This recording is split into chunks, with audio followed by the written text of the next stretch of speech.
Over the past decade, there's been 800,000 people that have moved to Greater Orlando. You gotta wonder, where are these people living and who's actually behind some of the retail, the jobs, and the places to live here in Central Florida. And we start looking at the developers, it's really only 4 or 5 people that are controlling some of the biggest projects in Greater Orlando. So I thought today, why don't we dive in a little bit deeper to figure out who those people are and how they're shaping Orlando. Stay tuned.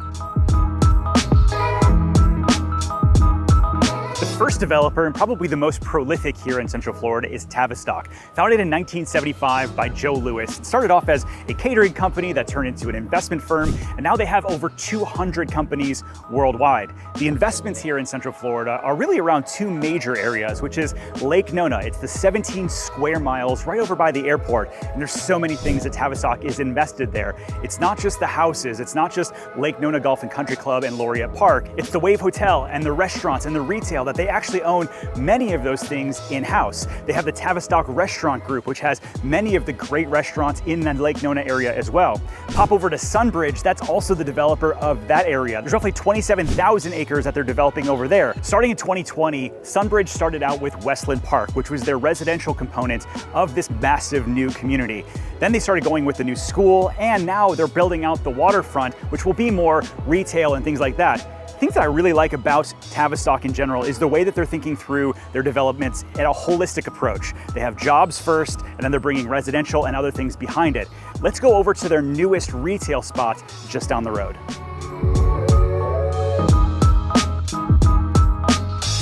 Tavistock has attracted over 20,000 people to live in the Lake Nona region. And I think a lot of that comes back to the live, work, play aspect of this area. Originally, you had Nemours Children's Hospital and then the VA hospital and so many other medical jobs in Medical City, which attracted people to live here. And then all they had to do was backfill with places to eat and enjoy life in the Lake Nona area, which continues on to today. We're here in Lake Nona West, which is going to be Target and Nordstrom and Barnes & Nobles and a new restaurant concept by Tavistock Restaurant Group. And so it's really cool to see all of that start to come together. Now over in Sunbridge, like I mentioned, there's mostly the residential component and the school and some other things coming down. But just in 2024, Blue Origin took down 220,000 square feet of industrial and warehouse space to bring in jobs into that Sunbridge area as well. And so it's cool to see that the proof of concept in Lake Nona will then move over to Sunbridge. And so let me know, do you live in Lake Nona or Sunbridge? What are you still hoping to see come to this area? Hey, psst, come here. Listen, if you're interested in real estate development, living in Orlando, and things going on here, make sure you hit the subscribe button before you leave. The second developer I want to talk about today, and probably one of the most prolific throughout Central Florida based on the different types and areas, is Chuck Whitall with Unicorp. Now, he started Unicorp in 1998, and prior to that, he was in the construction field. And so it's actually been fascinating to see what he's been able to build over the past 30 years or so. Some of the things that you've probably seen are iDrive, I-360. You've seen Delagio over on Restaurant Row. If you've been to Trader Joe's over in Winter Park, that's all him. He's also now building out O-Town West, and he's building out places in Celebration, as well as places over in Horizon West. And so it's wild to see the different products that he's brought to our market from a retail perspective. Now, Unicorp doesn't do a ton of residential, although they did a small enclave called Carmel in Bay Hill not too long ago. The majority of what they spend their time on the residential side is apartments. So they've got the Glass House in O-Town West, they've got the Bentley, and they've got a new development out here in Horizon West as well. And so it'll be interesting to see, do they start to get into other types of things or specialize more in on that day-to-day lifestyle product? So where do they go from here? When I look at their project maps, it does appear the Intercontinental over on iDrive, which will be one of the nicest hotels in all of Central Florida, and the Tao Hotel over in O-Town West are really where they're spending a lot of their time and focus. As interest rates start to drop, it'll be interesting to see if Chuck and his team start to redevelop or look at other areas throughout Central Florida. But based on their past history, I'm excited to see what they do next. Let me know in the comments below, which of these other projects have they done in the past that help you on a day-to-day basis? The third developer I want to talk about today is Boyd Development. Now, over at Lakeside Village, this is over in Windermere in Horizon West, that was also Unicorp. But on the other side, the west side of Horizon West, this is Boyd Development. They've got 1,000 acres in Hamlin, and is going to be the crown jewel of the Horizon West area. This is where many people eat and shop and do all the things that they need to do, while the rest of Horizon West is mostly a bedroom community, meaning it's mostly residential communities after communities and that sort of thing.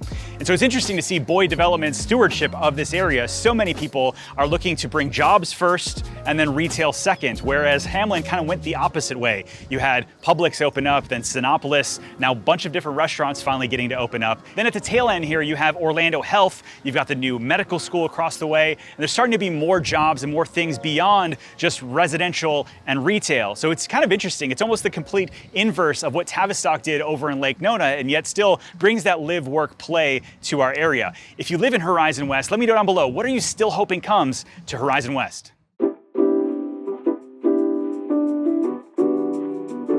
The fourth developer we're going to talk about is Ustler Development, founded in the late 90s by Craig Ustler. Now, he's kind of this infill developer known for transforming a lot of areas in downtown Orlando. Creative Village, which is where I'm standing right here, is one of the crown jewels of his team's achievements, and it continues to expand.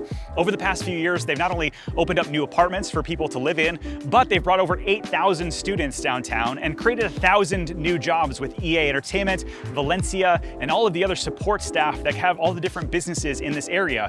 You have Luminary Green right behind me, which is roughly 2 acres of outdoor community space. And just beyond that is phase 2 of Creative Village, which is going to bring more office and retail and a hotel to this downtown area. Now, this west of I-4 corridor has needed some love for quite some time, and it's cool to see what Craig and his team continue to do in this area, which will hopefully spur so much more growth in the downtown corridor. Last and certainly not least is the Machete Group here in Orlando. Now, this is a major development, and that is West Court, right across the street from the Kia Center. But while they're newer to Orlando, they're not new to doing stuff like this. They've worked with the Golden State Warriors, they've worked with Memphis Grizzlies, as well as many other projects in the sports arena field around the country. This is going to be over 900,000 square feet of space, office, apartments. You're gonna have retail. They've also partnered with Live Nation to have a smaller venue inside, so that way things that are not big enough to go into the Kia Center can be right here at West Court. The reason why this is talked about in this video is because it's going to be one of the most impactful new things going on in the downtown area once they get started. Now, they have chosen recently Turner Construction to help build the place, and they're talking about starting in late 2026. Once this is actually done, in somewhere around 2028, 2029, you're going to have the new Travel and Leisure building connected to West Court, the canopy, and then kicking off all the way down through Church Street, really transforming this entertainment district and bringing a lot more people to the space. And so while Machete Group hasn't had a big thumbprint on Orlando yet, it's about to. There's like literally nothing inside here. Hey, listen, if you're looking to sell or buy a house anywhere in Central Florida, my team and I want to be your real estate resource of choice. Reach out at pozic.com/YouTube to get started. We'll see you guys on the next video.